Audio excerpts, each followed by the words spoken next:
Hello friends, আবার একটা নতুন ভিডিও নিয়ে চলে এসেছি। তো এই ভিডিওটা ছিল লাস্ট সানডে। তো সময়ের অভাবে আর এডিটিংটা করতে পারিনি।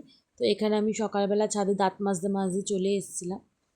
তো ছাদে সব গাছ দেখছিলাম, গাছগুলো দেখে টেকে একটু ঘুরে ঘাড়ে তারপরে ঘরে চলে এসেছি। তো ঘরে মটন রান্না হবে রোববার দিনকে। তো মটনটা আমার শাশুড়ি একটু ম্যারিনেট করে রেখে দিচ্ছিল। তারপরে আর গ্যাসের সমস্যার জন্য না, আমাদের বরাবরই আমরা ইন্ডাকশান রাইস কুকার মিলিয়েই রান্না করা হয়, আজকে নতুন না। তো যেরকম ওখানে দু রকমের ভাত হচ্ছে, একটা দেরাদুন রাইসের ভাত হচ্ছে, চালের ভাত হচ্ছে আর কি, আর একটা নর্মাল চালের ভাত হচ্ছে। দু রকমের ভাত, মাটন আর একটু শাক, শাক নয় বিট আলু দিয়ে একটু ভাজা ভাজা মতো হয় না, গাজর বিট আলু দিয়ে, ওই একটা ভাজা। এই হচ্ছে আজকের মেনু। কারণ আজকের দিনটা খুবই আমাদের হেক্টিক যাচ্ছে। তার কারণ হচ্ছে একটু পরেই আমরা যাব, বজরংবলীর একটা মূর্তি অর্ডার দেওয়া আছে, সেই বজরংবলীর মূর্তিটা আনতে যাব। কারণ ওই রামনবমী পুজো উপলক্ষে বাড়িতে তো প্রতি বছরই পুজো হয়, তো এবারে একটুখানি মূর্তি নিয়ে এসে প্রতিষ্ঠা করে পুজো হবে। আর আমি সকালবেলা আমার ছেলে বলে চাউমিন খাবে, ওই ব্রেকফাস্টের জন্য আমি একটু ওকে চাউমিন বানিয়ে দেওয়ার জন্য চাউমিনটা বানিয়ে দিলাম। কিছুই না, শুধু ডিম দিয়ে বানিয়েছি, খুব সিম্পলভাবে ও খাবে যেহেতু।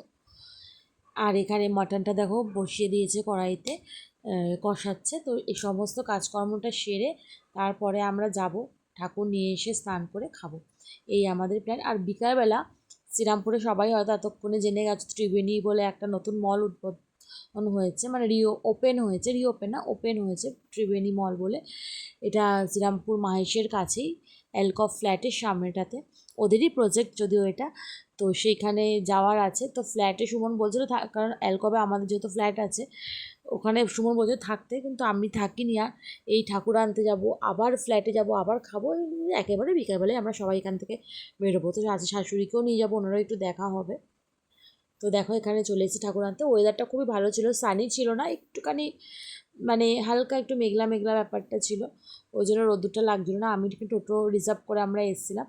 তো টোটোতে আমি বসে আছি, এখানে আমার শাশুড়ি ছেলে ঘোরাঘুরি করছে, ওর সুমন আর শ্বশুরমশাই গেছে ঠাকুরের ওইখানে, ঠাকুরটাকে প্যাকিং করে দিয়েছে। তো আমরা ঠাকুরটাকে কোলে বসিয়ে, খুব ভারী ছিল, সুমন ধরে রেখেছিল এরমভাবে, তো আমরা কোলে বসিয়ে ঠাকুরটাকে প্যাকিং করে, আর নন্দী নেওয়া হয়েছিল শিব ঠাকুরের জন্য। তো বাড়িতে চলে এসেছি। তো স্নান টান করে এটা হচ্ছে ছেলেকে খাইয়েছি। ছেলেকে খাওয়ানোর পর আমি ওর থালাতে একটু ভাত আর একটু মটন নিয়ে খাওয়াটা স্টার্ট করে দিয়েছিলাম।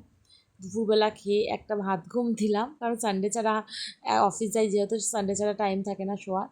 তো একটু ঘুমিয়ে বিকালবেলা দেখো আমরা বেরিয়ে গেছিলাম মলে যাওয়ার উদ্দেশ্যে। তো মলের সামনেটাতে ঠিক এই রকম ভিড়, মানে এত টোটো অটোর ভিড়, টোটোওয়ালারাও বলছে যে সবাই এখানেই আসছে।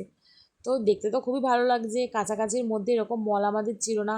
মলে যাওয়া মানে নয় কলকাতা, নয় তো তোমার মানে শ্রীরামপুর বলছি, নয়তো এই লিলুয়া বা বেলুড়ে যে মল, রঙ্গলি মল, ওইখানে যেতে হতো। তো এখানে যেহেতু সবটাই হয়ে যাচ্ছে, আর বাচ্চাদের জন্য তো খুবই ভালো, অনেক গেমিং জোন হচ্ছে, অনেক কিছু আসবে। তো আমার ছেলে তখন প্রতি সানডে এখন ওর ডেস্টিনেশন এখানেই হবে। তো সুমন বলছে যে এমনিতে প্রতি সানডে নয় রেস্টুরেন্ট নয় অন্য কোথাও যাওয়া হয়, তো এবার থেকে আর বেশি দূরে যেতে হবে না, মানে বাড়ি ফ্ল্যাট থেকে নামবো আর মলে ঢুকে যাবো, আবার মল থেকে গিয়ে ফ্ল্যাটে ঘরে চলে যেতে পারবো। যাই হোক, খুব ভালো হয়েছে। এখন তো নতুন নতুন অনেক কিছু দোকান এখনও ওপেন হয়নি। জুডিও আমরা তো 13 তারিখ ওপেন হয়েছিল, আর আমরা গেছিলাম 15 তারিখ, মানে 3 দিনের মাথাতেই। সেই জন্য এখন এই জুডিও, বাজার কলকাতা, ভি মার্ট, এই টুকটাক আর কিছু খাবার স্টল ওপেন আছে। সবটা যখন ওপেন হয়ে যাবে তখন ভালো করে ভিডিও করে দেখাবো তোমাদেরকে। মার্কেট 99 আছে, কিন্তু ওটাও এখনও, আমি সেদিনকে গেছি সেদিনকে ওপেন হয়নি, সাজানো গোছানো চলছিল, মানে জাস্ট 1-2 দিনের মধ্যেই হয়ে যাবে। দেখো কি সুন্দর সব কিছু, আর ঝাঁ চকচক করছে, আর ইয়েলো ব্যাকগ্রাউন্ডটা দিয়েছে, তো সমস্ত জায়গাতে ইয়েলো লাইটের ফিনিশ, সাদার মধ্যে ইয়েলো ব্যাপারটাও খুব, মানে খুব ভালো ফুটেছে।